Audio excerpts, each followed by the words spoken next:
Good morning, students. In your last class, I just discussed the meaning of consumer. Then I told you who is a consumer. Then I told why the Consumer Protection Act has been passed. And then I told you the meaning of the word exploitation. And in today's class, I am going to discuss the first 5 features or the characteristics of Consumer Protection Act. So all of you are knowing who is a consumer. Consumer is an individual basically. Those who purchase something or buy something for the purpose of their own use, not for the purpose of resale, they are basically called the consumer. And what was happening earlier? The interest of the consumers have been harmed. They have been exploited. The exploit means their interest was not being taken care of. They are being harming by the big businessman. So to reduce it or to stop it or to control it, the Consumer Protection Act has been passed. By the help of this act, all those tortures, all those exploitation, what has been done by the big businessman to the consumers has been reduced. So in today's class, I am just going to discuss the first 5 features of Consumer Protection Act, because this is a special kind of act. This act has some differences between the other acts of the country, because this particular act is only made to safeguard the interest of the consumer. Consumer को कैसे बचाया जाए, consumer के interest को कैसे ध्यान में रखा जाए, कंज्यूमर को कैसे दूसरा बिजनेसमैन का टॉर्चरिंग से बचाया जाए, उसी को ध्यान में रखते हुए this particular act is been passed by the government of India. Because all of us are knowing the consumers are the god in the market, and if they have been harassed, if they have been tortured, definitely the business is not going to flourish. So that our act has come, and that act always reduced or stopped the harassment of the consumers. What about not? So what are the features of the act? First thing, social welfare law. This act, ये जो कानून है, this is for the betterment of the society. That is why this act is called social welfare law, because it is keeping in mind for the interest of the consumers of the society. Because maximum consumers have less amount of money or less capital or less money in comparison to the big businessman. When the big businessmen are having huge amount of money, they always try their level best to keep the consumers in their control. But because of this law, the consumers have been safeguarded. That is what is called social welfare law, because this law is been established for the betterment and upliftment of the consumer of this particular society. That is why this law is called social welfare law. Next come comprehensive provisions and effective safeguards. So this law had lot of provisions. Because in the different manners, different way, the consumer may be exploited, consumer may be tortured. So all the different ways or all the different manners, whichever manners they are going to be tortured, this law will save them from all the different kinds of exploitation.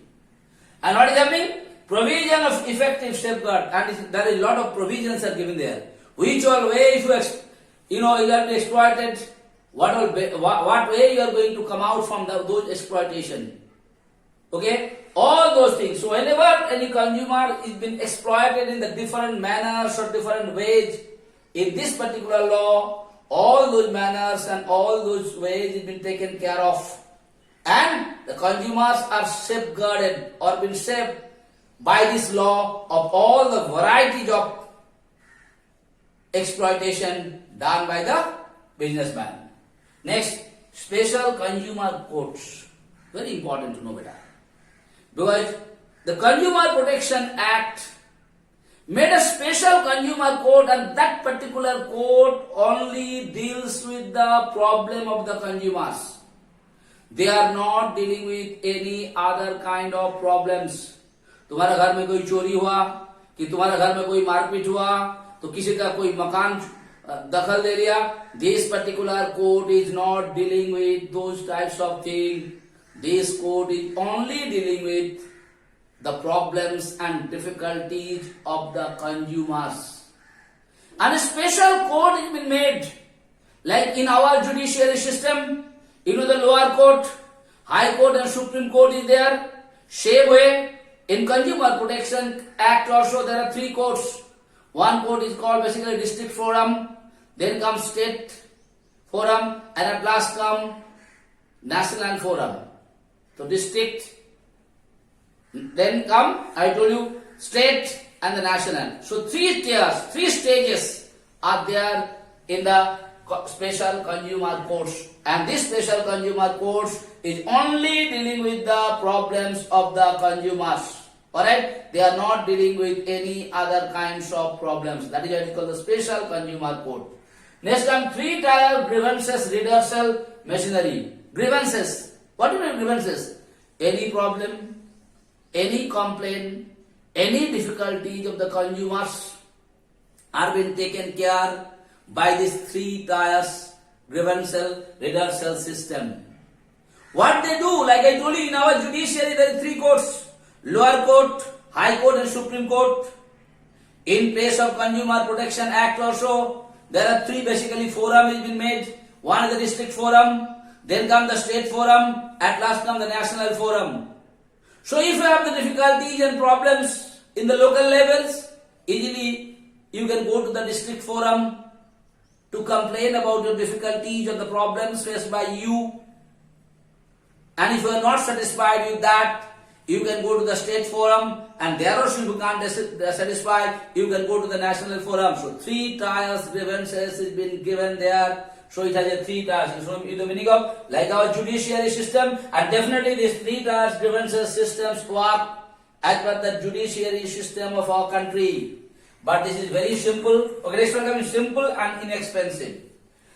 This three-tier machinery system, or whenever you have any problems and difficulties, if you go to the consumer court, like other court, when you go for any cases, you have to pay fees, you have to appoint a lawyer, and the dates, after dates they'll give you. Maybe the case will take 5 years, 10 years, 15 years, it continue, and you have to spend a huge amount of money for other cases.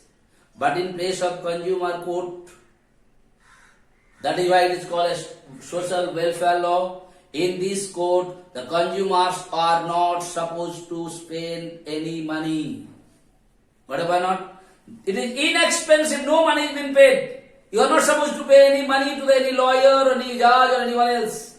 Here what is the system? Whatever your difficulties, you can go and file a case in the consumer court. And the consumer court will go through all the details, and definitely they will give it their verdict.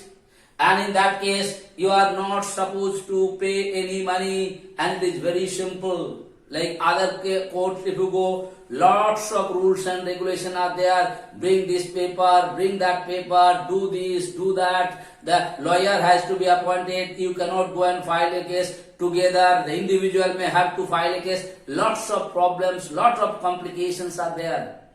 But in place of consumer court, it is very simple, beta. Anyone can file a case. Even on behalf of a consumer, other people also can go and file a case. You can go in a group. If you have the same difficulties and same problem, you can go to the consumer court to file a case. So it is very simple.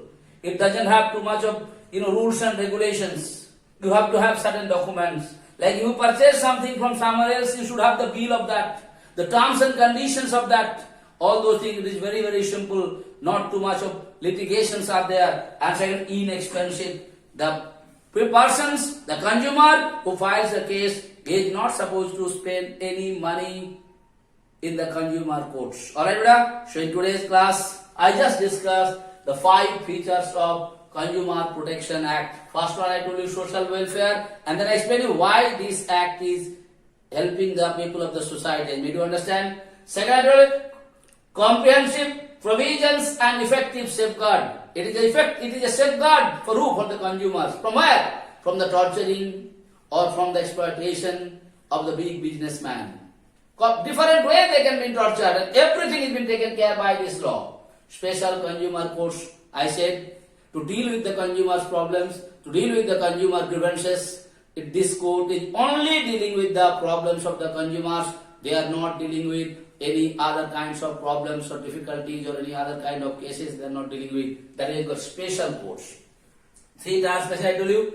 Like our judiciary system, there is what district. You can see lower court, high court and supreme court. Same way, in the Consumer Protection Act also, it's 3 tiers, like your district forum, then the state forum and the national commission. Like that, the 3 forums, you can go and file your case till you are going to get satisfied. Next, simple and expensive. This particular law, if you go to the court, it is very simple. Too much complication is not there. Even on behalf of the consumer, the third party also can go to file a case. And inexpensive. In consumer court, if you file any kind of cases, you are not supposed to spend any amount of money. Like other cases, you are supposed to pay the lawyer fees, the other charges and this, here nothing. Got a point? So I discussed the first 5 features of Consumer Protection Act, and this act has been passed for the purpose of saving the consumers from the different kinds of exploitation, different kinds of torture. From whom? From the big businessmen. That is what in today's class, beta. Thank you so much for today's class.